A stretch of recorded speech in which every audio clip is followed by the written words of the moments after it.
siswa-siswi Miss kelas 7. Selamat pagi. Masih ingatkah dengan Miss? Baik nak, hari ini kita akan melanjutkan materi berikutnya ya. Dan hari ini juga kita akan melaksanakan PH1 ya. Jadi nanti setelah kamu mendengarkan materi video yang Miss kasih, baru kamu lanjut nanti untuk mengerjakan tugas kuis yang Miss kasih di Google Classroom ya. Miss harap siswa-siswi kami kelas 7 semua mengikuti kegiatan PH1 di pagi hari ini. Dan jangan lupa nanti setelah kamu sudah mengerjakannya, nanti kamu screenshot, kamu fotokan nilaimu, lalu kamu kirim melalui Google Classroom Agama. Ya, jangan lupa ya nak.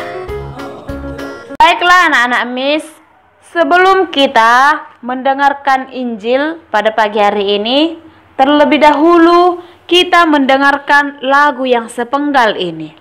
Tak terbatas kuasa-Mu Tuhan, semua dapat Kau lakukan. Apa yang kelihatan mustahil bagiku, itu sangat mungkin bagimu. Bisa aku tak berdaya, kuasa-Mu yang sempurna. Ketika ku percaya mujizat itu nyata, bukan karena kekuatan, namun Roh-Mu ya Tuhan. Ketika ku berdoa, mujizat itu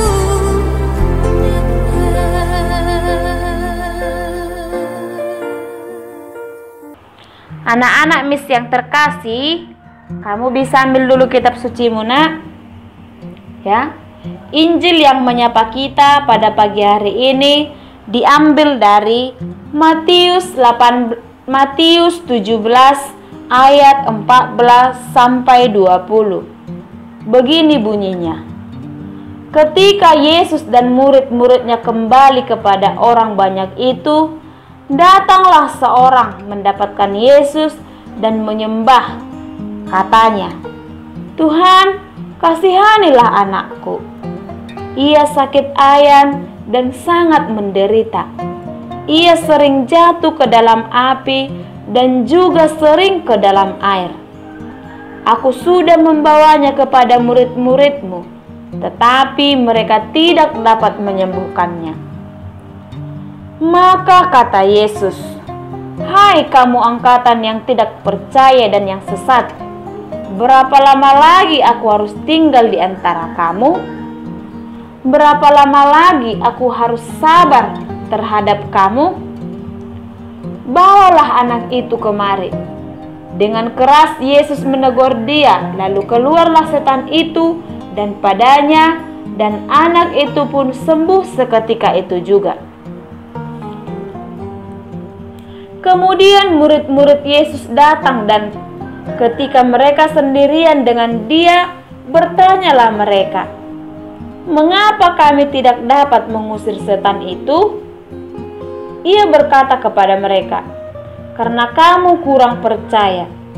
Sebab aku berkata kepadamu, sesungguhnya sekiranya kamu mempunyai iman sebesar biji sesawi, kamu dapat berkata kepada gunung ini, 'Pindah dari tempat ini ke sana,' maka gunung ini akan pindah dan tak ada yang mustahil bagimu." Demikianlah Injil Tuhan. Terpujilah Kristus. Baiklah anak-anak kami, sebelum kita memasuki materi, mari dulu kita persiapkan diri kita untuk berdoa. Kita ambil sikap kita yang benar. Kita tandai diri kita dengan tanda kemenangan Kristus. Dalam nama Bapa, Putra, dan Roh Kudus. Amin. Allah Bapa yang Maha Baik, kami bersyukur kepadamu karena Engkau membekali kami dengan berbagai kemampuan. Doronglah kami agar kami dengan tekun dan bertanggung jawab senantiasa berusaha memperkembangnya demi kebahagiaan diri kami masing-masing dan demi pelayanan kepada sesama. Demi Kristus Tuhan dan pengantara kami. Amin. Dalam nama Bapa, Putra, dan Roh Kudus. Amin.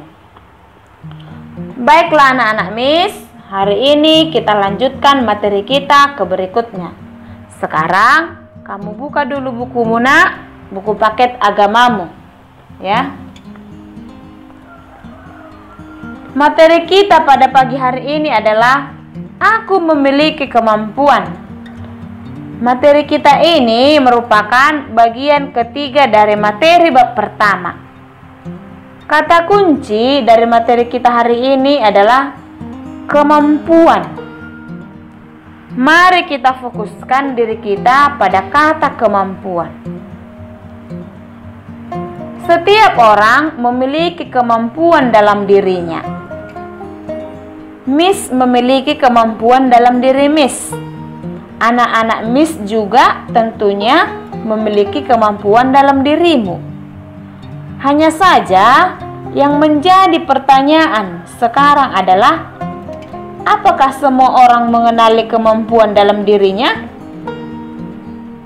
Kalau kita bertanya misalnya pada orang-orang yang ada di sekitar kita, apakah mereka benar-benar mengetahui dan mengenali kemampuan yang ada dalam diri mereka? Apakah aku benar-benar mengetahui dan mengenali kemampuan yang ada dalam diriku?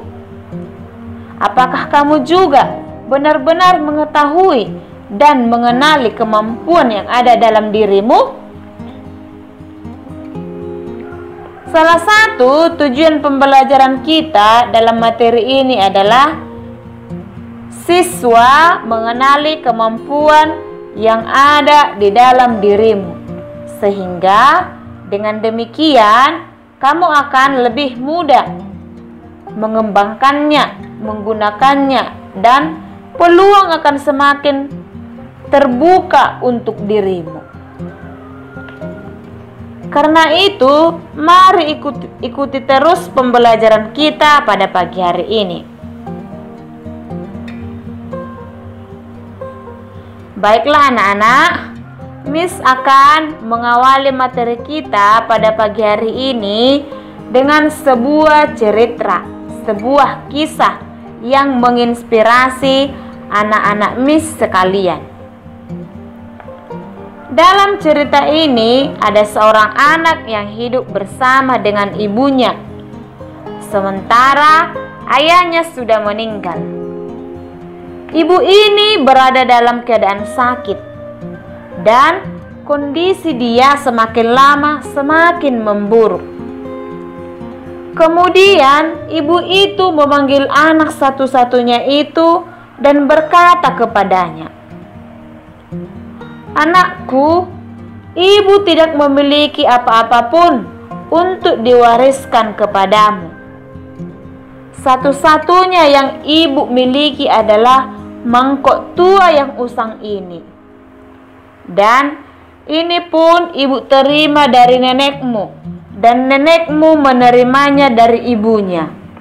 Jadi ini semacam turunan dari generasi ke generasi."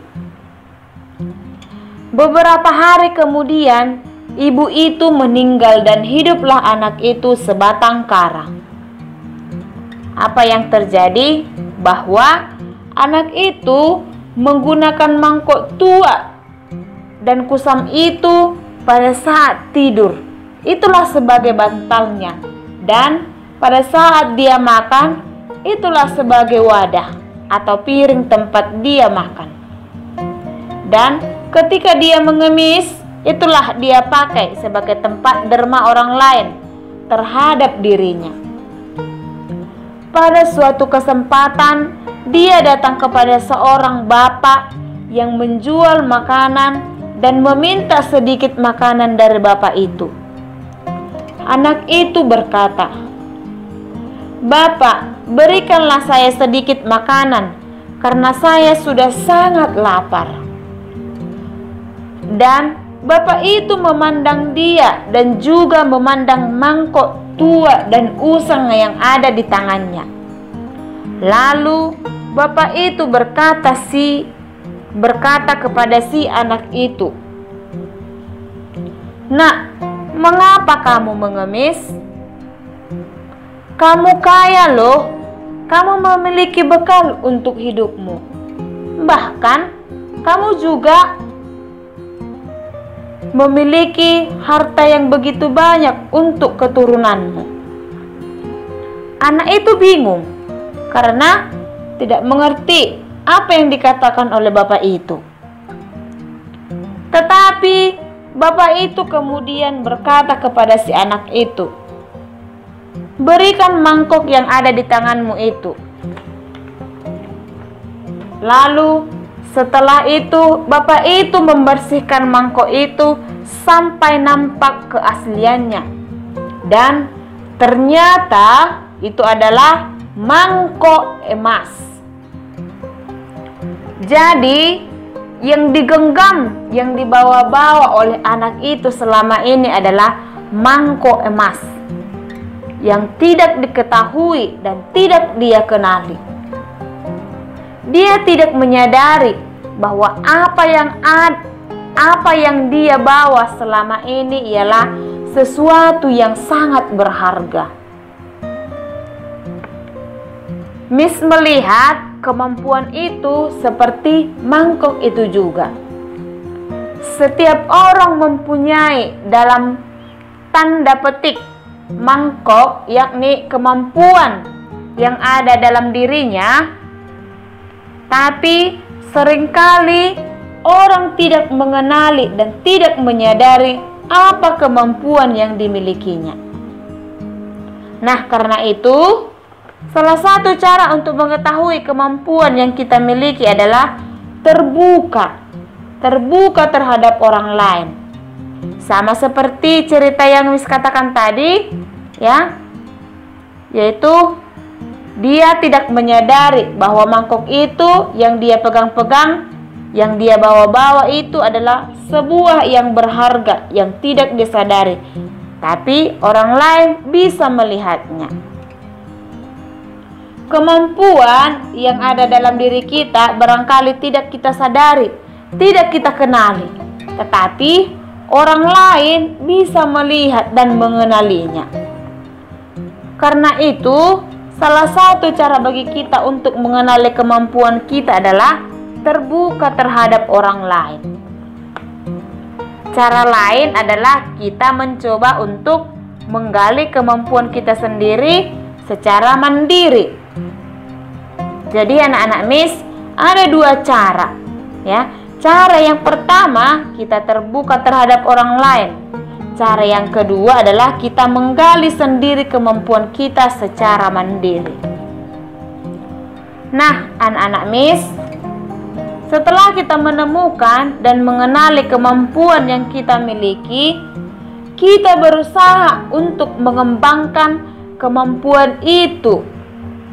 Caranya dengan berlatih secara terus-menerus, meminta bimbingan dari orang lain, yaitu bisa dari orang tua, bisa dari guru, bisa dari orang pelatih.